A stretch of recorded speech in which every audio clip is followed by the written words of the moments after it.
Efforts by the Sudanese Armed Forces (SAF) to recapture the Sudan capital city of Khartoum between Monday and Tuesday have led to the killing of more than 180 persons, including the fighters in the Africa country.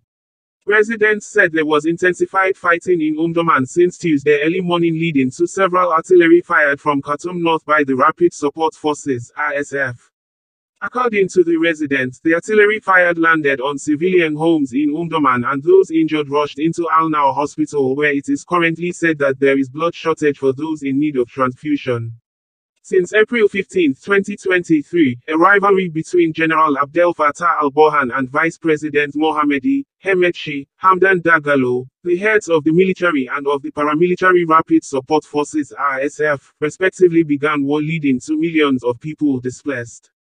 Residents' statements indicated accordingly that the Sudanese army has launched their attacks and fired heavy artillery since Monday in an attempt to take control of a bridge across the River Nile used by the ISF to move reinforcements and weapons from Omdurman to the other two cities that make up the capital's metropolitan region, Khartoum North and Khartoum. According to the United Nations, as violence continues in Sudan, more than 4 million people are now displaced and health conditions are gravely deteriorating in refugee camps and border areas. United States of America, USA Embassy in Khartoum in a statement on Tuesday said the war has led to several persons raped among other atrocities in Darfur, Sudan.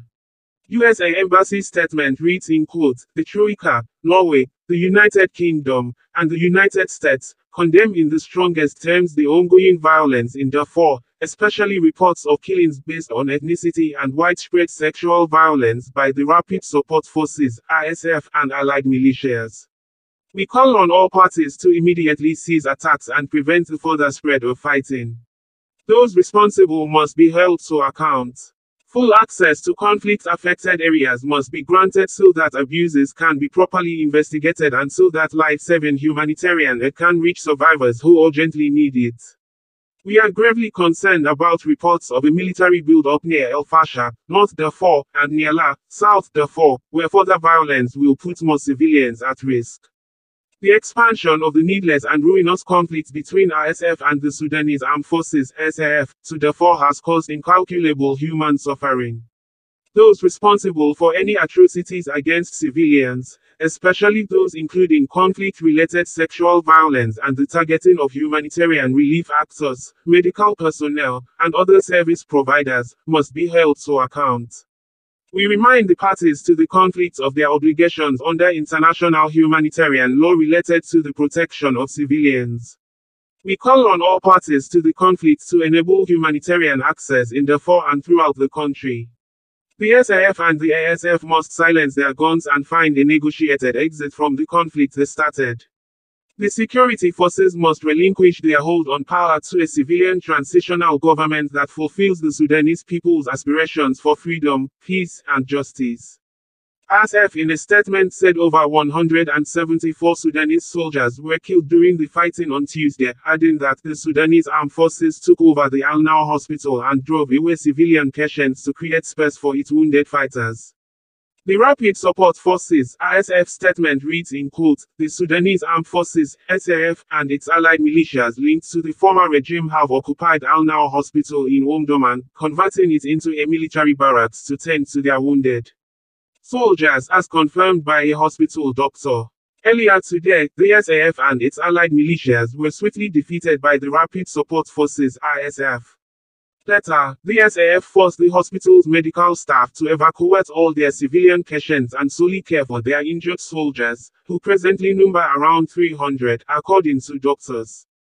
The SAF and its backers linked to the former regime have also urged the Sudanese people to donate blood and medicine on social media, while ambulances transport their wounded soldiers from various locations. Additionally, the SAF and its patrons from the former regime have bombarded residential areas in Omdurman with heavy artillery, leading to civilian deaths and the destruction of homes. Hundreds have been forced to evacuate and seek refuge in rural areas to avoid random shelling by the SAF and its allied militias. The ISF condemns the SF's occupation of hospitals and its forced removal of civilian patients from these facilities, denying them medical treatment. We also decry the forcible evacuation of civilians from their homes. The systematic SAF attacks on Sudanese hospitals and civilian patients began during the very first days of this war and are a breach of both human rights and international humanitarian law. Earlier in another press release, the Rapid Support Forces said, today, in various areas of Omdurman, the Rapid Support Forces, RSF, achieved a notable victory against the Sudanese Armed Forces, SAF, and its allied militias from the former regime, a victory that exemplified our soldiers' courageousness and prowess. The RSF successfully engaged and neutralized the SAF and its backers from the former regime, inflicting significant casualties. Preliminary reports indicate 174 killed and more than 300 wounded in action. The injured were evacuated to Al-Nu Hospital in Omdurman. An additional 83 detainees were taken into custody, the majority of whom were identified as members of the Popular Defense Brigades and the Mujahedin. The SAF and its allied militias attempted to attack RSF positions by infiltrating through the neighborhoods of Al-Tharat and Wad Nobawi, the Al-Sog al-Shabi Omdurman, and Al-Mohansin area.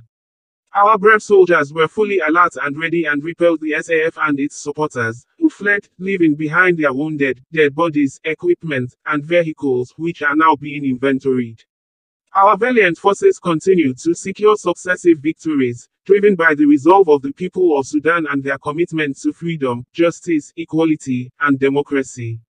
Responding, Office of the General Command of the Sudanese Armed Forces on Tuesday said the army carried out a combing operation and inflicted heavy losses on Rapid Support Forces fighters. The Sudanese Armed Forces statement also read in quotes, "Our forces in Omdurman today carried out a wide combing operation that included Old Omdurman, Al-Shuhada and Omdurman Market up to Al-Hilal Stadium and south of Khor Abu Anja, inflicting heavy losses on the rebel militia which fled from the battlefield, and killing and wounding hundreds.